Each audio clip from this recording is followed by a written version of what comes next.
বর্তমান বাংলাদেশের সবচেয়ে জনপ্রিয় নাম চৌধুরী আশিক মাহমুদ বিন হারুন ওরফে আশিক চৌধুরী। তিনি একজন বাংলাদেশি ব্যাংকার এবং বাংলাদেশ বিনিয়োগ উন্নয়ন কর্তৃপক্ষ ও বাংলাদেশ অর্থনৈতিক অঞ্চল কর্তৃপক্ষের চেয়ারম্যান।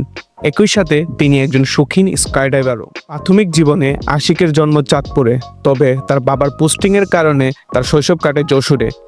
তিনি সিলেট ক্যাডেট কলেজ ও পরবর্তীতে ঢাকা রেসিডেন্সিয়াল মডেল কলেজে পড়াশোনা করেছেন। তিনি ঢাকা বিশ্ববিদ্যালয়ে ব্যবসায় প্রশাসন ইনস্টিটিউট থেকে ব্যবসায় প্রশাসনে স্নাতক সম্পন্ন করেন। আশিক লন্ডন বিজনেস স্কুল থেকে ফাইন্যান্স স্নাতকোত্তর সম্পন্ন করেছেন। এছাড়াও তিনি চার্টার্ড ফাইন্যান্সিয়াল অ্যানালিস্ট।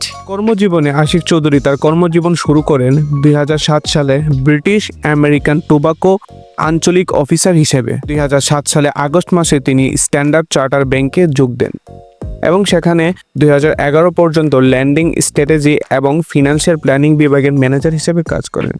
2012 সালে অক্টোবর মাসে আশিক লন্ডনে আমেরিকান এয়ারলাইন্স ফিনান্সিয়াল ও স্ট্র্যাটেজিক অ্যানালিস্ট হিসেবে যোগ দেন। তিনি বাংলাদেশ ইউনিভার্সিটি অফ প্রফেশনালে ভিজিটিং প্রফেসর হিসেবে কর্মরত ছিলেন। তিনি গ্রামীণ টেলিকম ট্রাস্টের উপদেষ্টা হিসেবে দায়িত্ব পালন করেন। তিনি বাংলাদেশ ব্রিটিশ কাউন্সিল থেকে পেশাগত কৃতিত্বের জন্য অ্যাওয়ার্ডও পান। আশিক 2024 সালের অক্টোবর পর্যন্ত তিনি ইনফ্রাস্ট্রাকচার ফাইন্যান্স ইনভেস্টমেন্ট ব্যাংকিংয়ে অ্যাসোসিয়েট ডিরেক্টর ছিলেন, কিন্তু 2024 সালের সেপ্টেম্বর মাসে ডক্টর ইউনূসের ডাকে সাড়া দিয়ে তিনি বাংলাদেশ বিনিয়োগ উন্নয়ন কর্তৃপক্ষের নির্বাহী চেয়ারম্যান হিসেবে নিযুক্ত হন। এছাড়াও তিনি বাংলাদেশ অর্থনৈতিক আঞ্চলিক কর্তৃপক্ষের নির্বাহী চেয়ারম্যান পদে নিযুক্ত হন।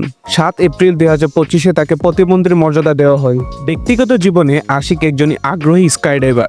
মেমফিসে তিনি বাংলাদেশ পতাকা নিয়ে 41,795 ফুট উচ্চতা থেকে জাম্প করেন।